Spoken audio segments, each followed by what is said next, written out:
Hello and welcome. My name is Alan, and we are back with more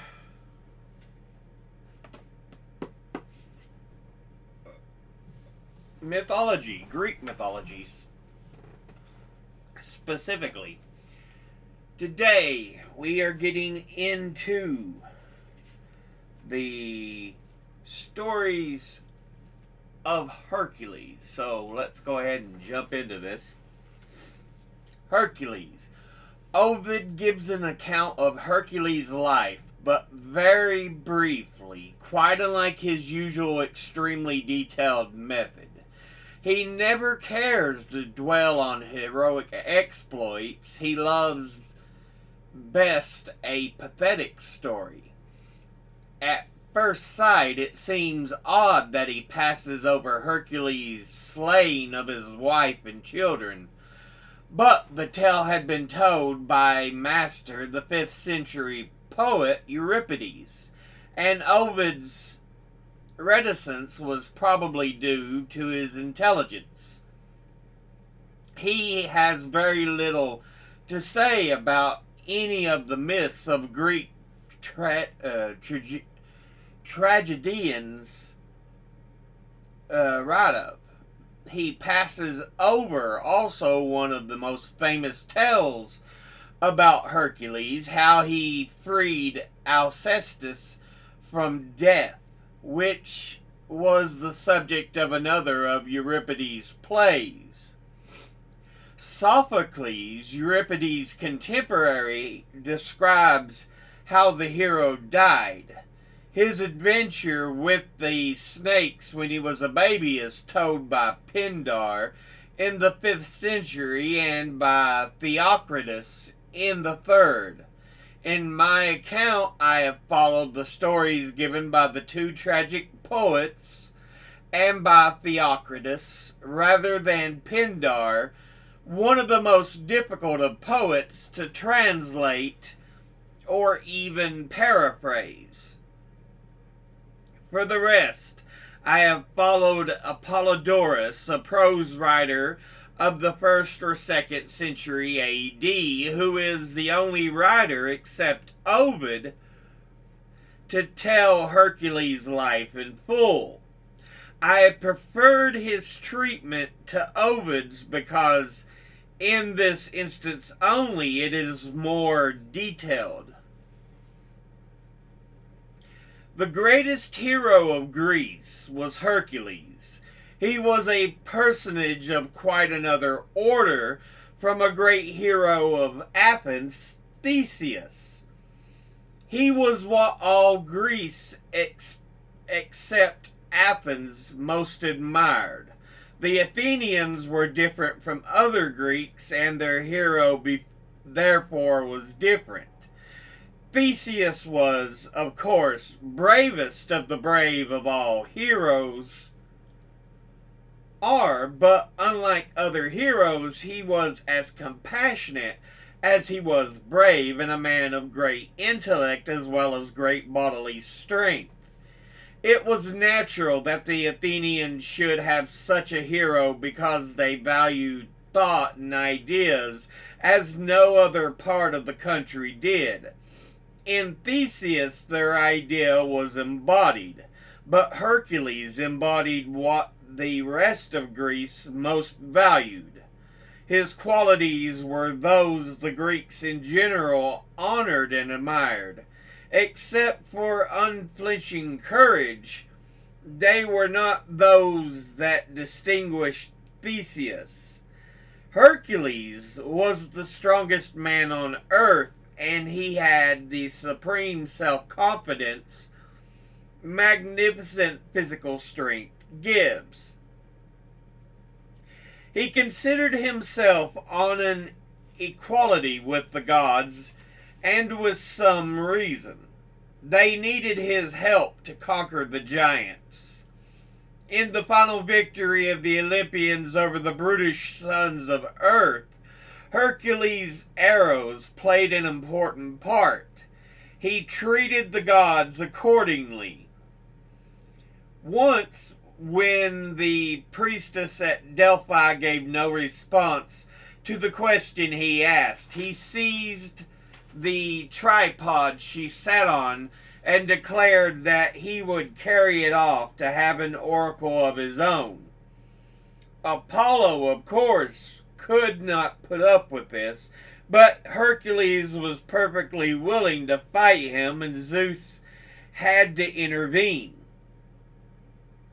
The quarrel was easily settled, however. Hercules was quite good-natured about it. He did not want to quarrel with Apollo. He only wanted an answer from his oracle.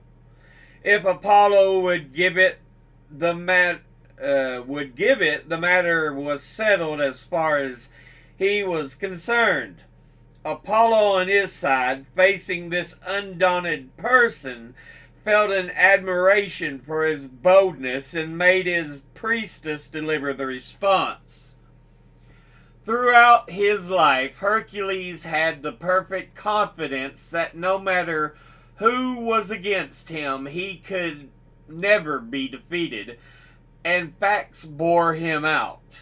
Whenever he fought with anyone, the issue was certain beforehand. He could be overcome only by a supernatural force. Hera used hers against him with terrible effect, and in the end he was killed by magic. But nothing that lived in the air, sea, or on land ever defeated him. Intelligence did not figure largely in anything he did, and was often conspicuously absent. Once, when he was too hot, he pointed an arrow at the sun and threatened to shoot him. Another time, when the boat he was in had tossed about by the waves, he told the waters that he would punish them if they did not grow calm. His intellect was not strong. His emotions were. They were quickly aroused and apt to get out of control, as when he deserted the Argo and forgot all about his comrades and the quest of the Golden Fleece in his despairing grief at losing his young armor-bearer, Helios. This power of deep feeling in a man of his tremendous strength was oddly endearing, but it worked immense harm too.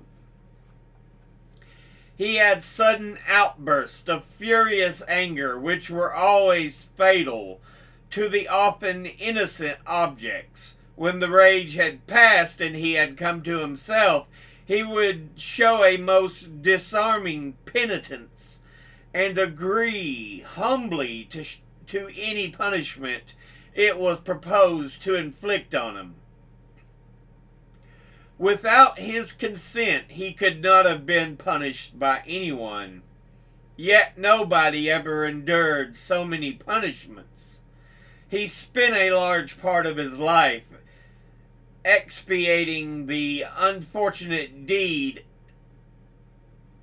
unfortunate deed after another, and never rebelling against the almost impossible demands made upon him. Sometimes he punished himself when others were inclined to exonerate him. It would have been ludicrous to put him in command of a kingdom as Theseus was put. He had more than enough to do to command himself. He could never have thought out any new or great idea as the Athenian hero was held to have done. His thinking was limited to devising a way to kill a monster which was threatening to kill him. Nevertheless, he had true greatness, not because he had complete courage based upon overwhelming strength, which is merely a matter of course, but because by his sorrow for wrongdoing and his willingness to do anything to expiate it, he showed greatness of soul. If only he had had some greatness of mind as well, at least enough to lead him along the ways of reason, he would have been the perfect hero. He was born in Thebes, and for a long time was held to be the son of Amphitryon, a distinguished general. But those early years he was called Alcides, or descendant of Alcaeus, who was Amphitryon's father. But in reality, he was the son of Zeus, who had visited Amphitryon's wife, Alcmene, in the shape of her husband when the general was away fighting. She bore 2 children, Hercules to Zeus and Iphicles to Amphitryon. The difference in the boys' descent was clearly shown in the way each acted in face of great danger which came to them before they were a year old. Hera, as always, was furiously jealous, and she determined to kill Hercules. One evening, Alcmene gave both the children their baths and their fill of milk and laid them in their crib, caressing them and saying, "Sleep, my little ones, soul of my soul. Happy be your slumber and happy your awakening." She rocked the cradle, and in a moment the babies were asleep. But at darkest midnight, when all was silent in the house, 2 great snakes came crawling into the nursery. There was a light in the room, and as the 2 reared up above the crib with weaving heads and flicking tongues, the children awoke. Iphicles screamed and tried to get out of bed, but Hercules sat up and grasped the deadly creatures by the throat. They turned and twisted and wound their coils around his body, but he held them fast. The mother heard Iphicles' screams, and calling to her husband, rushed to the nursery. There sat Hercules laughing, in each hand a long limp body. He gave them gleefully to Amphitryon. They were dead. All knew then that the child was destined to great things. Tiresias, the blind prophet of Thebes, told Alcmene, "I swear that many a Greek woman, as the cards the wool at eventide, shall sing of this your son, and you who bore him. He shall be the hero of all mankind." Great care was taken with his education, but teaching him what he did not wish to learn was a dangerous business. He seems not to have liked music, which was a most important part of a Greek boy's training, or else he disliked his music master. He flew into a rage with him and brained him with his lute. This was the first time he dealt a fatal blow without intending it. He did not mean to kill the poor musician. He just struck out on the impulse of the moment without thinking, hardly aware of his strength. He was sorry, very sorry, but that did not keep him from doing the same thing again and again. The other subjects he was taught, fencing, wrestling, and driving, he took to more kindly, and his teachers in these branches all survived. By the time he was 18, he was full grown, and he had killed alone by himself a great lion which lived in the woods of Kithaeron, the Thespian lion. ever after he wore its skin as a cloak, with the head forming a kind of hood over his own head. His next exploit was to fight and conquer the Minions, who had been exacting a burdensome tribute from the Thebans. Might be Minions. The grateful citizens gave him as a reward the hand of the Princess Megara. He was devoted to her and their children, and yet this marriage brought upon him the greatest sorrow of his life, as well as trials and dangers such as no one ever went through before or after. When Megara had borne him 3 sons, he went mad. Hera, who never forgot a wrong, sent the madness upon him. He killed his children and Megara too, as she tried to protect the youngest. Then his sanity returned. He found himself in his blood-stained hall, the dead bodies of his sons and his wife beside him. He had no idea what had happened, how they had been killed.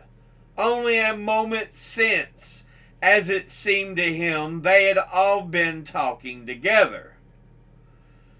As he stood there in utter bewilderment, the terrified people who were watching him from a distance saw that the mad fit was over, and Amphitryon dared to approach him. There was no keeping the truth from Hercules. He had to know how his horror had come to pass, and Amphitryon told him. Hercules heard him out, and then he said, "And I myself am the murderer of my dearest." "Yes," Amphitryon answered, trembling, "but you were out of your mind." Hercules paid no attention to the implied excuse. "Shall I spare my own life, then?" he said. "I will avenge upon myself these deaths." But before he could rush out and kill himself, even as he started to do so, his desperate purpose was changed, and his life was spared. This miracle, it was nothing less, of recalling Hercules from frenzied feeling and violent action to sober reason and sorrowful acceptance, was not wrought by God descending from the sky. It was a miracle caused by human friendship. His friend, Theseus, stood before him and stretched out his hands to clasp those blood-stained hands. Thus, according to the common Greek idea, he would himself become defiled and have a part in Hercules' guilt. "Do not start back," he told Hercules. "Do not keep me from sharing all with you. Evil I share with you is not evil to me. And hear me. Men great of soul can bear the blows of heaven and not flinch." Hercules said, "Do you know what I have done?" "I know this," Theseus answered. "Your sorrows reach from earth to heaven." "So I will die," said Hercules. "No hero spoke those words," Theseus said.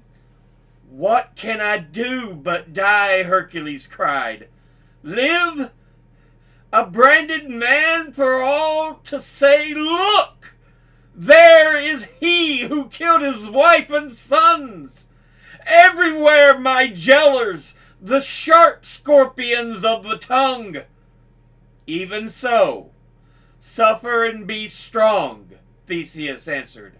"You shall come to Athens with me, share my home, and all things with me, and you will give to me and to the city a great return, the glory of having helped you." A long silence followed. At last Hercules spoke slow, heavy words. "So let it be," he said. "I will be strong and wait for death." The two went to Athens, but Hercules did not stay there long. Theseus, the thinker, rejected the idea that a man could be guilty of murder when he had not known what he was doing, and that those who helped such a one could be reckoned defiled. The Athenians agreed and welcomed the poor hero. But he himself could not understand such ideas. He could not think the thing but at all. He could only feel. He had killed his family. Therefore, he was defiled and a defiler of others. He deserved that all should turn from him with loathing. At Delphi, where he went to consult the oracle, the priestess looked at the matter just as he did. He needed to be purified, she told him, and only a terrible penance could do that. She bade him to go to his cousin, Eurystheus, king of Mycenae, of Tiryns in some stories, and submit to whatever he demanded of him. He went willingly, ready to do anything that could make him clean again. It is plain from the rest of the story that the priestess knew that Eurystheus was like, and that he would, beyond question, purge Hercules thoroughly. Eurystheus was by no means stupid, but of a very ingenious turn of mind, and when the strongest man on earth came to him humbly, prepared to be his slave, he devised a series of penances from which the point of view of difficulty and danger could not have been improved upon. It must be said, however, that he was helped and urged on by Hera. To the end of Hercules' life, she never forgave him for being Zeus's son. The task Eurystheus gave him to do are called the labors of Hercules. There were 12 of them, and each one was all but impossible. The first was to kill the lion of Nemea, a beast no weapons could wound. That difficulty Hercules solved by choking the life out of him. Then he heaved the huge carcass up on his back and carried it into Mycenae. After that, Eurystheus was a cautious man, could not let him inside the city. He gave him his orders from afar. The second labor was to go to Lerna and kill a creature with 9 heads called the Hydra, which lived in a swamp there.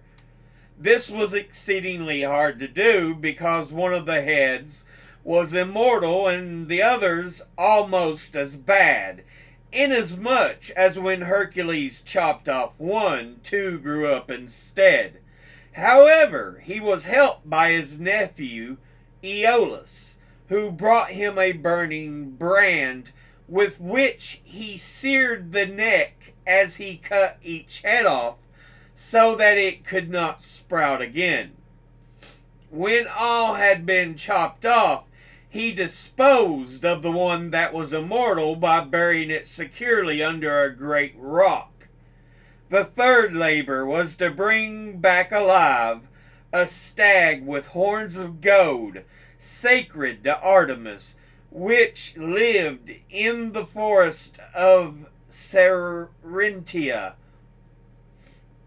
He could have killed it easily, but to take it alive was another matter, and he hunted it a whole year before he succeeded. The fourth labor was to capture a great boar which had its lair on Mount Erymanthus. He chased the beast from one place to another until it was exhausted. Then he drove it deep into the deep snow and trapped it. The fifth labor was to clean the Augean stables in a single day. Augeas had thousands of cattle, and their stalls had not been cleared out for years. Hercules diverted the courses of two rivers and made them flow through the stables in a great flood that washed out the filth in no time at all. The sixth labor was to drive away on the Stymphalian birds, which were a plague to the people of Stymphalus because of their enormous numbers. He was helped by Athena to drive them out of their coverts, and as they flew up, he shot them. The seventh labor was to go to Crete and fetch from there the beautiful savage bull that Poseidon had given Minos. Hercules mastered him, put him in a boat, and brought him to Eurystheus. The eighth labor was to get the man-eating mares of King Diomedes of Thrace. Hercules slew Diomedes first, and then drove off the mares unopposed. The ninth labor was to bring back the girdle of Hippolyta, the queen of the Amazons. When Hercules arrived, she met him kindly and told him she would give him the girdle. But Hera stirred up trouble.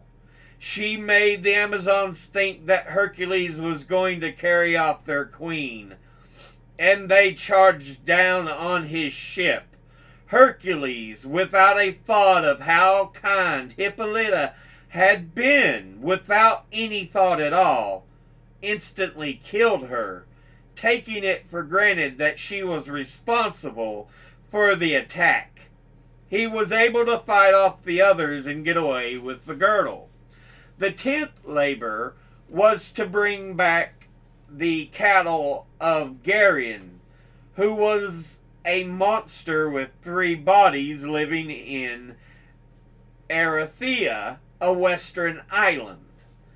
On his way there, Hercules reached the land at the end of the Mediterranean and set up, as a memorial of his journey, 2 great rocks called the Pillars of Hercules, now Gibraltar and Ceuta. Then he got the oxen and took them to Mycenae. The 11th labor was the most difficult of all so far. It was to bring back the golden apples of Hesperides, and he did not know where they were to be found. Atlas, who bore the vault of heaven upon his shoulders, was the father of the Hesperides. So Hercules went to him and asked him to get the apples for him. He offered to take upon himself the burden of the sky while Atlas was away. Atlas, seeing a chance of being relieved forever from his heavy task, gladly agreed. He came back with the apples, but he did not give them to Hercules. He told Hercules he could keep on holding up the sky, for Atlas himself would take the apples to Eurystheus on this occasion, Hercules had only his wits to trust to. He had to give all his strength to supporting that mighty load. He was successful, but because of Atlas's stupidity rather than his own cleverness. He agreed to Atlas's plan, but asked him to take the sky back for just a moment so that Hercules could put a pad on his shoulders to ease the pressure. Atlas did so, and Hercules picked up the apples and went off. The 12th labor was the worst of all. It took him down to the lower world, and it was then that he freed Theseus from the chair of forgetfulness. His task was to bring Cerberus, the three-headed dog, up from Hades. Pluto gave him permission, provided Hercules used no weapons to overcome him. He could use his hands only. Even so, he forced the terrible monster to submit to him. He lifted him and carried him all the way up to the earth and on to Mycenae. Eurystheus very sensibly did not want to keep him and made Hercules carry him back. This was his last labor. When all were completed and full expiation made for the death of his wife and children, he would seem to have earned ease and tranquility for the rest of his life. But it was not so. He was never tranquil and at ease. An exploit quite as difficult as most of the labors was the conquest of Antaeus, a giant and a mighty wrestler who forced strangers to wrestle with him on condition that if he was victor, he should kill them. He was roofing a temple with the skulls of his victims. As long as he could touch the earth, he was invincible. If thrown to the ground, he sprang up with renewed strength from contact. Hercules lifted him and, holding him in the air, strangled him. Story after story is told of his adventures. He fought the river god Achilles because Achilles was in love with the girl Hercules now wanted to marry. Like everyone else by this time, Achilles had no desire to fight him, and he tried to reason with him. But that never worked with Hercules. It only made him more angry. He said, "My hand is better than my tongue. Let me win fighting, and you may win talking." Achilles took the form of a bull and attacked him fiercely. But Hercules was used to subduing bulls. He conquered him and broke off one of his horns. The cause of the contest, a young princess named Deianira, became his wife. He traveled to many lands and did many other great deeds. At Troy, he rescued a maiden who was in the same plight as Andromeda, waiting on the shore to be devoured by a sea monster which could be appeased in no other way. She was the daughter of King Laomedon, who had cheated Apollo and Poseidon of their wages after Zeus's command that they had built for the king and Poseidon the sea serpent, or built for the king the walls of Troy. In return, Apollo sent a pestilence, and Poseidon the sea serpent. Hercules agreed to rescue the girl if her father would give him the horses Zeus had given his grandfather. Laomedon promised, but when Hercules had slain the monster, the king refused to pay. Hercules captured the city, killed the king, and gave the maiden to his friend, Telamon of Salamis, who had helped him. On his way to Atlas to ask him about the golden apples, Hercules came to the Caucasus, where he freed Prometheus, slaying the eagle that preyed on him. Along with these glorious deeds, there were others not glorious. He killed with a careless thrust of his arm a lad who was serving him by pouring water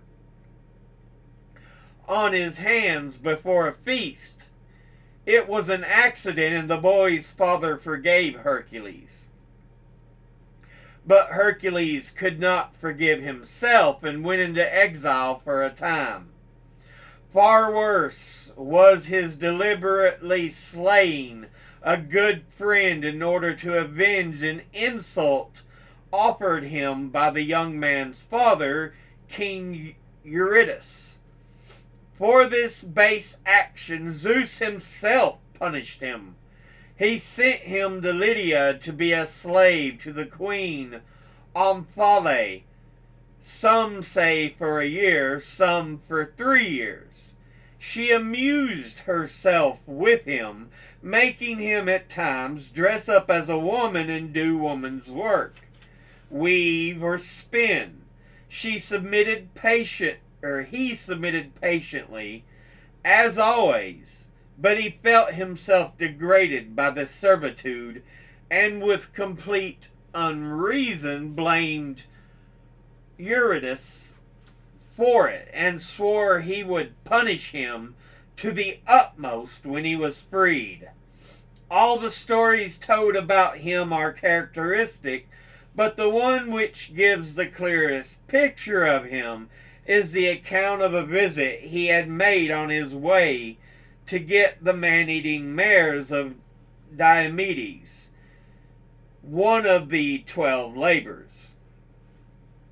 The house he had planned to spend a night in, that of his friend Admetus, a king in Thessaly, was a place of deep mourning when he came to it, although he did not know. Admetus had just lost his wife in a very strange way.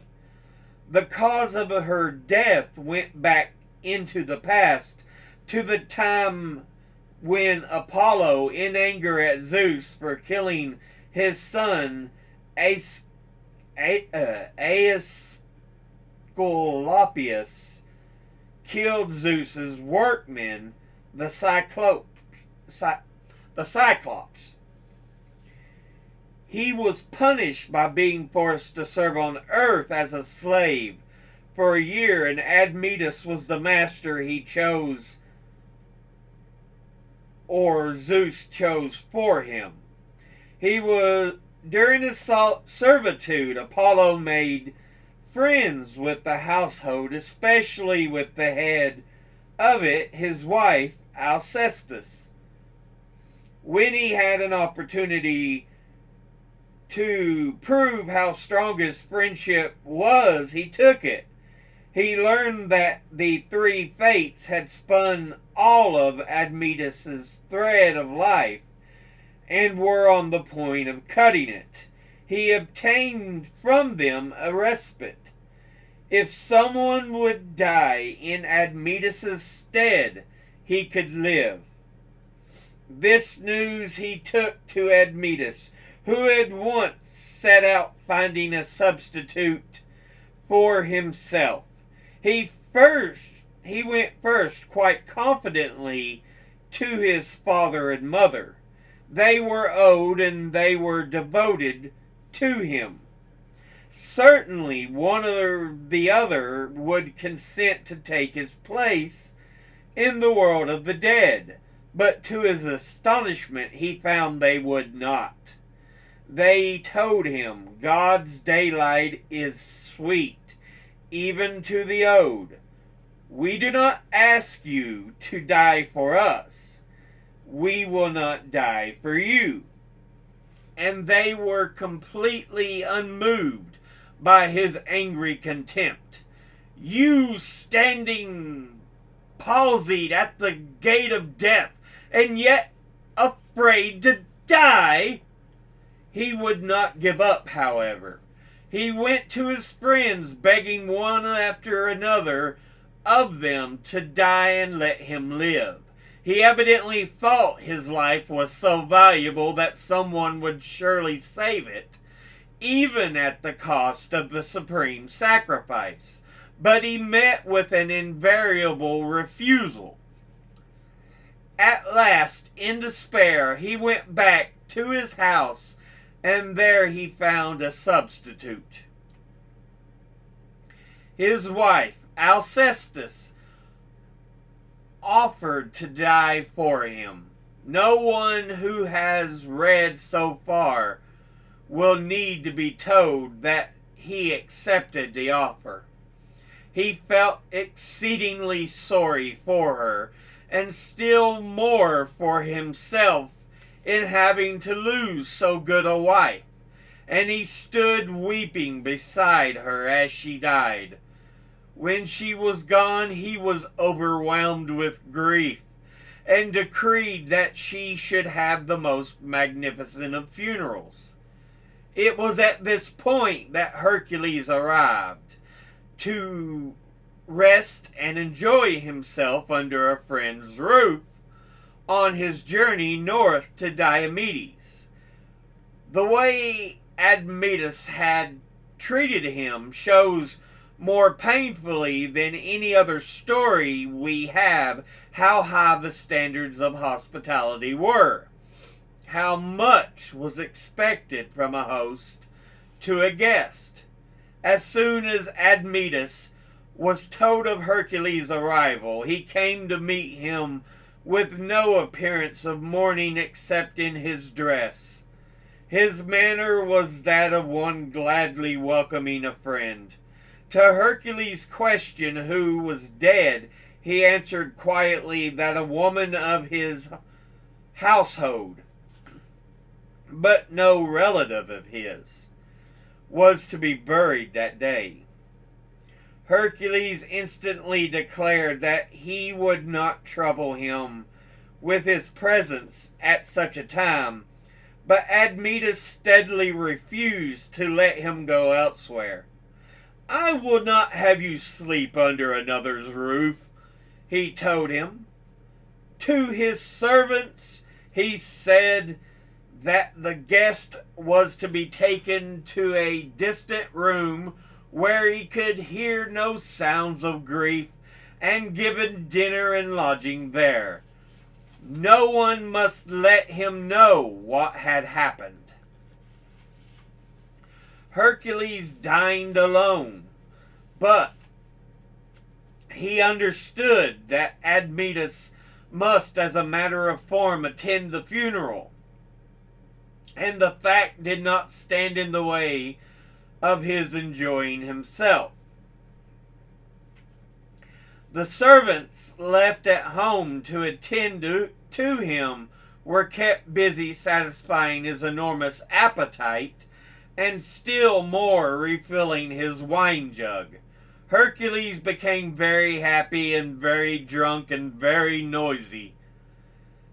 He roared out songs at the top of his voice, some of them highly objectionable songs, and behaved himself in a way that was nothing less than indecent at the time of a funeral. When the servants looked their disapproval, he shouted at them not to be so solemn.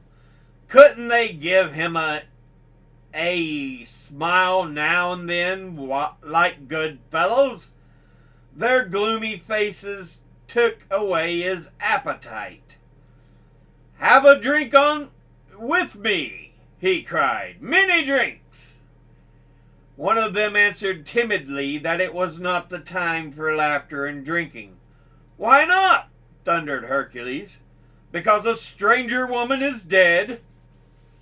A stranger, faltered a servant.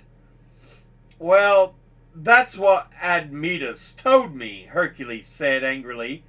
I suppose you won't say he lied to me. Oh no, the servant answered, only he's too hospitable. But please, have some more wine. Our trouble is only our own. He turned to fill the wine cup, but Hercules seized him, and no one ever disregarded that grasp. There's something strange here, he said to the frightened man. What is wrong? You see for yourself we are in mourning, the other answered. But why, man? Why? Hercules cried. Has my host made a fool of me? Who is dead? Alcestis, the servant whispered. Our queen. There was a long silence. Then Hercules threw down his cup. I might have known, he said. I saw he had been weeping. His eyes were red, but he swore it was a stranger. He made me come in. Oh, good friend and good host. And I got drunk, made merry in this house of sorrow. Oh, he should have told me. Then he did as always. He heaped blame upon himself. He had been a fool, a drunken fool, when the man he cared for was crushed with grief. As always, too, his thoughts turned quickly to find some way of atoning. What could he do to make amends? There was nothing he could not do. He was perfectly sure of that. But what was there which would help his friend? Then light dawned on him. Of course, he said to himself. That is the way. I must bring Alcestis back from the dead. Of course, nothing could be clearer. I'll find that old fellow Death. He is sure to be near her tomb, and I'll wrestle with him. I will crack his body between my arms until he gives her to me. If he is not by the grave, I will go down to Hades after him. Oh, I will return good to my friend, who has been so good to me. He hurried out exceedingly pleased with himself and enjoying the prospect of what promised to be a good wrestling match. When Admetus returned to his empty and desolate house, Hercules was there to greet him, and by his side was a woman. Look at her, Admetus, he said. Is she like anyone you know? And when Admetus cried out, A ghost! Is it a trick? Some mockery of the gods? Hercules answered, It is your wife. I fought death for her, and I made him give her back. There is no other story about Hercules which shows so clearly his character as the Greeks saw it, his simplicity and blundering stupidity, his inability not to get roaring drunk in a house where someone was dead, his quick penitence and desire to make amends at no matter what cost, his perfect confidence that not even death was his match. That is the portrait of Hercules. To be sure, it would have been still more accurate if he had shown him in a fit of rage killing one of the servants who were annoying him with their gloomy faces, but the poet Euripides, from whom we get the story, kept it clear of everything that did not bear directly on Alcestis's death and return to life. Another death or two, however natural when Hercules was present, would have blurred the picture he wanted to paint. As Hercules had sworn to do while he was Omphale's slave, no sooner was he free than he started to punish King Eurytus, because he himself had been punished by Zeus for killing Eurytus' son. He collected an army, captured the king's city, and put him to death. But Eurytus, too, was avenged, for indirectly this victory was caused of Hercules' own death. Before he had quite completed the destruction of the city, he sent home where Deianira, his devoted wife, was waiting for him to come back from Omphale in Lydia, a band of captive maidens, one of them especially beautiful, Iole, the king's daughter. The man who brought them to Deianira told her that Hercules was madly in love with this princess. This news was not so hard for Deianira as might be expected, because she believed she had a powerful love charm which she had kept for years against such an evil. A woman in her own house preferred before her. Directly after her marriage, when Hercules was taking her home, they had reached a river where the centaur Nessus acted as ferryman, carrying travelers over the water. He took Deianira on his back and in midstream insulted her. She shrieked, and Hercules shot the beast as he reached the other bank. And before he died, he told Deianira to take some of his blood and use it as a charm for Hercules if ever he loved another woman more than her. When she heard about Iole, it seemed to her the time had come, and she anointed a splendid robe with the blood and sent it to Hercules by the messenger. As her hero put it on, the effect was the same as the robe Medea had sent her rival, whom Jason was about to marry. A fearful pain seized him, as though he were in a burning fire. In his first agony, he turned on Deianira's messenger, who was of course completely innocent, seized him and hurled him down into the sea. He could still slay others, but it seemed that he himself could not die. The anguish he felt hardly weakened him. What had instantly killed the young princess of Corinth could not kill Hercules. He was in torture, but he lived, and they brought him home, long before Deianira had heard what her gift had done to him and had killed herself. In the end, he did the same. Since death would not come to him, he would go to death. He ordered those around him to build a great pyre on Mount Oeta and to carry him to it.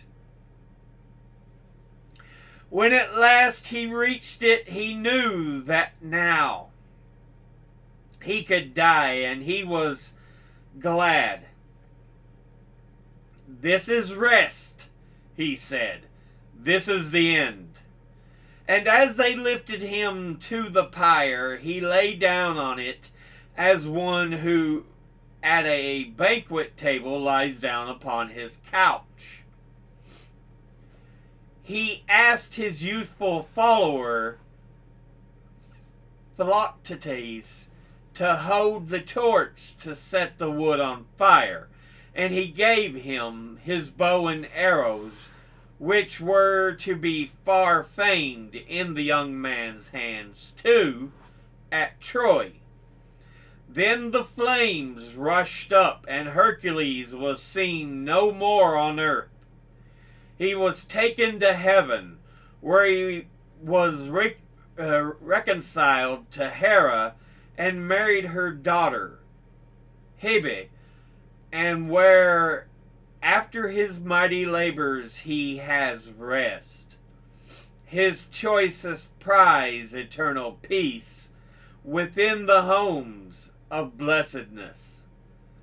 But it is not easy to imagine him contentedly enjoying rest and peace, or allowing the blessed gods to do so either.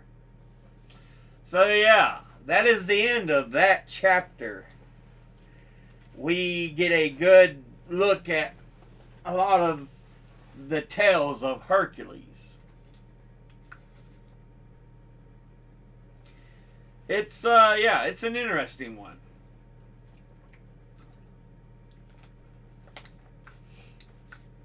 So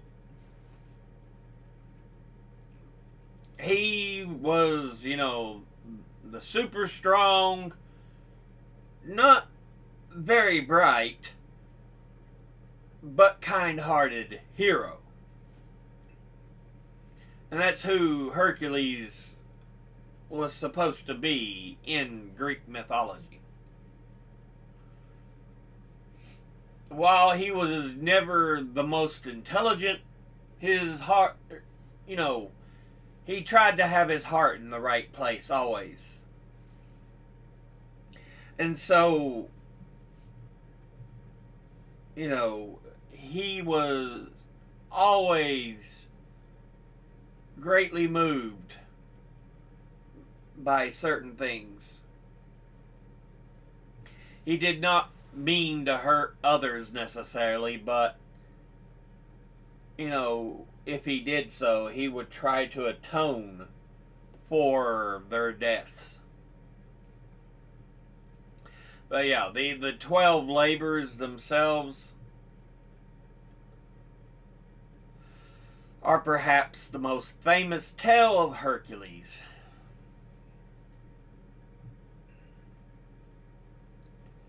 So yeah, he takes on many a